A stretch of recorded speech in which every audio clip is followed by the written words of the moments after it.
It's another Q&A edition of Optimal Health Daily, episode 1253, and I'm Dr. Neil, your host of the show. Hey there, welcome back to another special Friday edition of Optimal Health Daily, where I answer your health questions related to fitness, diet and nutrition, and lots more. You send me the questions, and I answer them for you.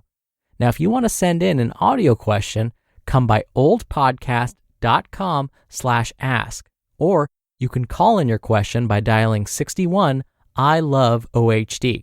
That's if you want to hear your voice on the show. Now, I'm also taking email questions. You can send those in to health@oldpodcast.com. Now, try to send those questions in within the next 3 days because we're doing another random giveaway on the first of the month. If you want to know more about me and my background, my education, my experiences, definitely listen to one of the other Q&A episodes from, I would say last month, where I go into more detail about that. Like if you want to know why I call myself Dr. Neil, am I a real doctor or is that just a nickname? Well, I'll tell you right now, I do have my doctorate degree. But again, you can hear that in previous Q&A episodes. So in the meantime, I'm going to keep this intro nice and short. So let's get to today's question and start optimizing your life. Now, today's question came via email. Steve writes, Happy New Year. As part of my resolutions, I'm aiming to build more muscle mass with increased resistance training this year. Beyond increasing protein intake, I heard that using creatine is key for big muscles. Is this true? What does creatine do? Should I be using it to get a more muscular body composition in 2021? Thanks for your wisdom and hard work as always. Thank you so much for your question, longtime listener Steve, and Happy New Year to you as well. Is it still too late to wish you a Happy New Year? I know that comedian and co-creator of the television shows Seinfeld and Curb Your Enthusiasm, Larry David, has very strong opinions about when it's appropriate to wish someone a Happy New Year and when it's too late. In fact, according to Larry David, the statute of limitations is 3 days, so I guess I'm way beyond that window. But I feel like because you wished me a Happy New Year, I should return those wishes. Anywho, back to your question, Steve. Well, actually, let me delay one more time. Before I discuss creatine and its effectiveness on performance and muscle growth, I'll start with a disclaimer. I am not sponsored by any supplement manufacturer. My goal, as always, is to tell you the truth to the best of my knowledge. More often than not, my information comes from published research studies.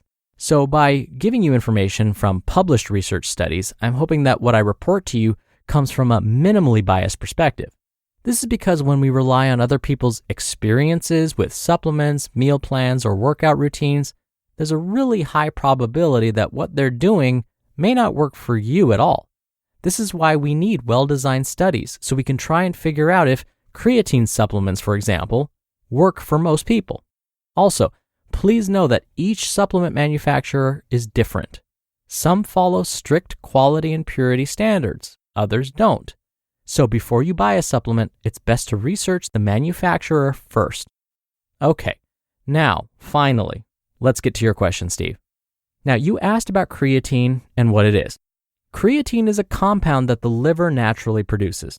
It's a really interesting compound because some researchers call it an amino acid, whereas others refer to it as a metabolite. Don't you just love it when we can't decide what to call something? That doesn't make it confusing at all. Either way, here's what we can agree on. Most animals, well, really any animal with a liver, including us humans, make creatine naturally. The term creatine is actually a shortened version of creatine's full name, creatine phosphate, or sometimes it'll be called phosphocreatine. When you buy creatine as a supplement, you may see it called creatine monohydrate. I'll discuss why that is in a bit. But basically, the liver makes creatine, and after it makes it, in the form of creatine phosphate, it gets sent to the muscles. Now, because this same process occurs in other animals, if at any point we consume animal flesh, like beef, chicken, fish, pork, etc., we consume small amounts of creatine. It's been estimated that for most adults that eat animal products on a regular basis, we consume about 1 gram of creatine per day through our diets. So, what does creatine do when it's in our muscles or when we eat it? Well, creatine helps our muscles generate energy So more energy in the muscles may mean more strength and endurance, both of which we want when we're working out or competing or when we're trying to change our body composition. This is why creatine supplementation is so common. If we can get extra, maybe we'll have more strength and more endurance and bigger muscles. Steve, you asked whether creatine supplementation is necessary for building large muscles though, which is one of your New Year's resolutions. No, creatine supplementation is not necessary. This is because the most important factor when building bigger muscles is simply using them. All the protein and creatine supplements in the world won't help unless you create a demand for those nutrients. You have to make the muscles hungry for those nutrients. Without that, all of that extra protein and creatine won't be used to build those bigger muscles. Instead, the body will probably just excrete them. So to create this demand, we have to work the muscles. As the muscles get bigger, the advantage is they're also able to store more creatine. So you'll create both a demand and increase muscle storage capacity when you work them. So for training purposes, the American College of Sports Medicine recommends aiming for a range of 3 to 5 repetitions when you're lifting. This is designed to help increase muscular strength. If you can perform more than 5 repetitions, the weight is probably too light. You can perform multiple sets of the same exercise with the goal of achieving 3 to 5 reps per set. Just know that when you lift heavy, you need a longer rest break in between sets to recover and regain your strength.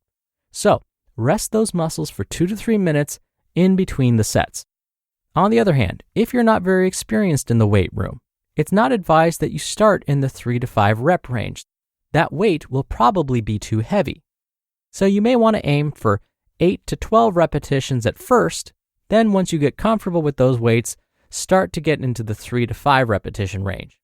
Now, if you want to build up to lifting a really heavy weight just one time, what we often refer to as your 1 rep max, well, without experience, that can lead to injury. That's why it's often not recommended for beginners. But again, if you're more advanced, you can work up to performing 1 rep maxes as well. The advantage of performing a 1 rep max is, of course, muscular strength, which will hopefully make the muscles bigger, which will allow for them to store more creatine. Now, I've been mentioning sets and reps, but which exercises specifically will help with bulking up? Well, compound exercises seem to help the most. These are moves that use multiple muscle groups at the same time. So examples of compound exercises would include bench presses, because bench presses require you to use your chest, shoulders, and triceps at the same time. Pull-ups would be another example, because this exercise targets your lats, shoulders, forearms, and biceps. Same with squats, deadlifts, rows, military presses, lat pull-downs. All of these require to use multiple muscle groups at the same time. So these are some of the key moves then that will help stimulate muscle growth. I should also say that you don't want to perform these types of compound, heavy lifts day after day, week after week. You want to mix in some cardio, maybe after a couple of days of lifting heavy, throw in some lighter weight sets. Variety is key. Variety is important to avoid imbalances and injuries. Now, if you and your healthcare provider do decide that using creatine supplements is right for you, then you want to be sure you buy the right type of creatine supplement. The body seems to respond best when supplementing with creatine monohydrate, as opposed to its other forms like creatine pyruvate. Studies have found that for most people, creatine supplementation with creatine monohydrate is safe, provided that the product is free of impurities and that you follow the dosing instructions. So for those with pre-existing kidney disease, for example, creatine supplementation is not recommended. This is because any excess or unused creatine has to be removed from the body. How does that excess creatine get removed? Well, through the kidneys, which may place them under excess stress. So here's the bottom line. All the creatine supplements in the world will probably not help someone build larger muscles or get the physique that they're looking for. Remember that anytime we eat animal flesh or animals' muscle tissues, same thing, we consume small amounts of creatine. Either way, placing consistent demands on the muscle cells so that they're able to use the proteins and creatine you consume in your diet is key. That means performing some resistance training and ideally incorporating some heavy compound lifts. Oh, and a real quick thanks to HelloFresh. We have all been adapting to a new normal. And like many of you, I have skipped grocery shopping altogether because of the convenience brought by meal kit delivery services like HelloFresh. And now it's the time of the year again when people have renewed intentions to make meaningful changes in life. With HelloFresh, you can save time and money on grocery shopping and dining out this year while ordering your meal kits from the comfort of your pajamas. One of my favorite meals to make at home with HelloFresh is the scallops over truffled mushroom risotto. I love that everything comes pre-portioned to help reduce food waste and prevent excessive food from being pushed to the back of the refrigerator. By saving time in the kitchen, I gain more quality time to spend with my family and especially my cat. Now you can regain control of your time during those busy weeknights too. Go to hellofresh.com/OHD10 and use code OHD10 for 10 free meals, including free shipping. That's hellofresh.com/OHD10 and use code OHD10 for 10 free meals, including free shipping. HelloFresh, America's #1 meal kit. Thank you again so much for the question, Steve. You're going to be entered into a very small raffle on the first of every month to win a book, which is in just 3 days. So if you want to be in the raffle, send me a question within the next 3 days. You can email one to health@oldpodcast.com. Or if you want to hear your voice on the show, come by oldpodcast.com/ask. There you can record your audio question from your computer's microphone. It's really easy, and you can even play back your message and do retakes before sending it in. Or you can do it the old-fashioned way and call in your question. The number is 61 I love OHD. All right, that'll do it for another Q&A edition of Optimal Health Daily. Thank you so much for listening. Thank you for your continued support. I hope you have a great start to your weekend, and I'll see you back here tomorrow where your optimal life awaits.